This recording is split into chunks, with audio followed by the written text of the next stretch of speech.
from somebody taking a shot at you or whatever.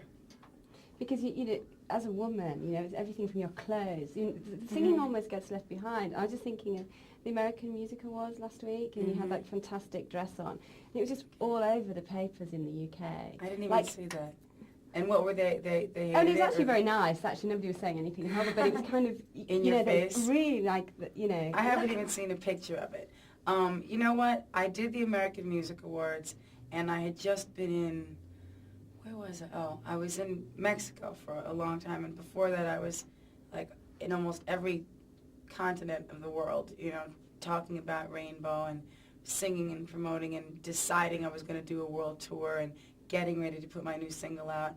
And I didn't even know if I was going to do the American Music Awards, and I was really honored that they were going to give me this special award.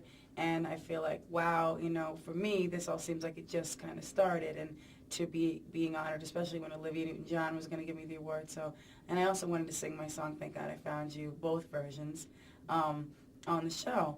And I grew up watching the American Music Awards. But the thing that I'm lacking in my life is time, because we barely have time sometimes to decide. I'm like literally in the trailer before the show, you know, with everybody going, okay, what am I wearing? And you don't always get a chance to see it on camera. And people reacted like, whoa, the dress was such a scandal. And I'm like, didn't seem like anything new to me. I thought I've been wearing that kind of stuff for like the past 2 years. What's the big freaking deal? Throw me a bone, somebody. Do you have sort of designers that you kind of really sort of look to? Do you kind of patronize some particular designers, or do you kind of stay away from that? Actually, the shirt I'm wearing today, which is my new favorite thing, was made for me by someone very special to me who works for me. But more than that, she's like a member of my family. She takes care of me. She's like one of the most beautiful people I know, and she's from Brazil. And she grew up, actually, she does everything. I mean, like, she shocks us every day it's like, oh, I was a nurse. Oh, I picked cotton in the fields and spun yarn. Oh, I made shoes. And she crochets, and we found out this other hidden talent that she has. And she crocheted this for me, and she sent it to me because she's at home now. And so this is my Arlette. Her name is Arlette. This is my Arlette ensemble with my Mariah and Tanya jeans here, which happen to be Levi's, but I'm not doing an endorsement, you know. It's become like a thing for you, hasn't it, that with the cut-off? Well, I like the cut-off thing. I don't know if you guys can see it. If you widen out, maybe you can see a little bit. I like the cut-off thing because you don't have to secretly unbutton them when you're sitting at the table. I don't believe you. No, but girls do that. I ain't gonna lie. I've done it many times. And you know what? It's much better to just feel like you don't have to do that. And I think that, I don't know, I did it to all my jeans, and it's fun. And I see people walking around like this in countries all over the world now. So I'm glad maybe if I've made one contribution, it's that girls don't really have to do the secret under the table thing anymore. Because I don't care how skinny you are, you unbutton those jeans if you get an extra piece of meat. Or pasta, whatever. You're going to change lives now. Okay, sorry. So the tour. Okay. We'll go to the tour. Are you going to wear lots of lovely... Yes. I think you should let them come in a little tighter. Okay, it's just that I'm sweating like a pig, in fact. You can't... Just a little bit, because it's so... It's really hard. Get to know. Chris, if you think no, then say it. It can come in a touch tighter. Not a headshot. Okay.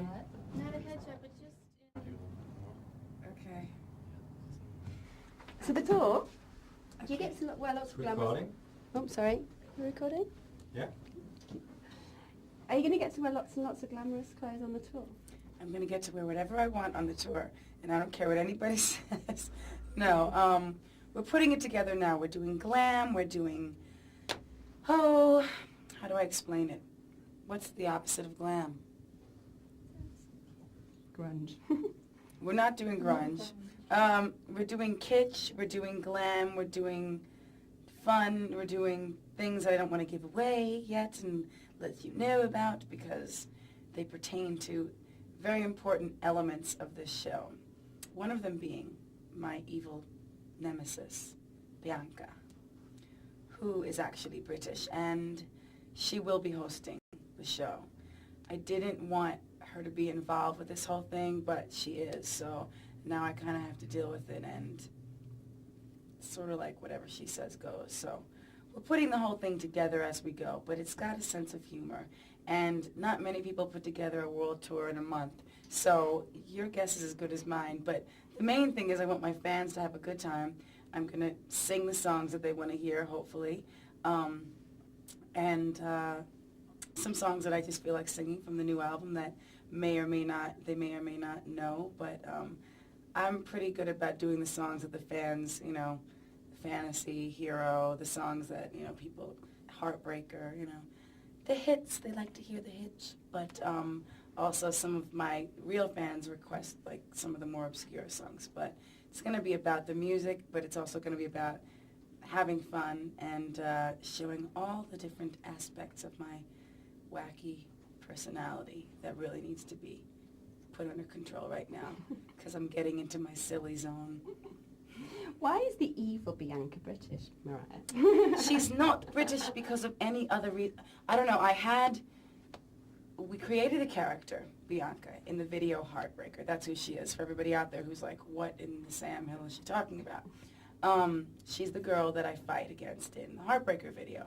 And we wanted her to be just sort of really the extreme opposite of the way that I am. And we wanted her to have some sort of an accent. And I don't know why, I just started, well, actually I have a friend who's British, and she somewhat inspired that. And then I met a stewardess on a plane who had a similar hairdo to Bianca, and she was giving me little tips and things about how to speak and what to say. And actually, I haven't been speaking like Bianca recently, so I need to brush up on it. But Bianca's whole thing is how she slips in and out of her accent because she's a complete fraud. So it also works. But she's only British because I just started spiraling into a British thing for some reason. And the stewardess was very, very inspirational. And so was my British friend who is actually a journalist. So I think she might be interviewing me for this as well. Does all this come out of your acting training as well, this kind of, these characters and stuff? Is that inspired by? You know, I've always done characters my entire life. When I was a little girl, I would do different accents, like my friend's parents. It's sort of hard to, it doesn't really translate in other cultures because they might not hear the subtleties. Mm. But, I mean, I've always been doing Southern accents since I was a little girl. I used to talk like a Southern belle to my mama. Or I had a grandmother who talked like that. And she was, you know, girl, that top ain't fitting right on you. You need to go put on an undershirt, throw something else on top of it. And I would always just sort of imitate people and things that I heard and pick up different voices. My friend's mother from Queens, she talked like this. You know, she had a freaking attitude. But what do I care? You know what I'm saying? She's freaking from New York. She's allowed. So I've always had this kind of wackiness, but when I first came out, everybody was like, be really, really calm and just only answer in 3-word sentences and be really afraid of the press because they're going to hate you and rip you to shreds, which is somewhat true, and they still do sometimes. But you know what? At least if they hate me now, they're hating me for who I really am, as opposed to hating me for being, you know, someone that I'm not. But the acting training and working with my coach, Sheila Gray, has helped me in terms of feeling more confident.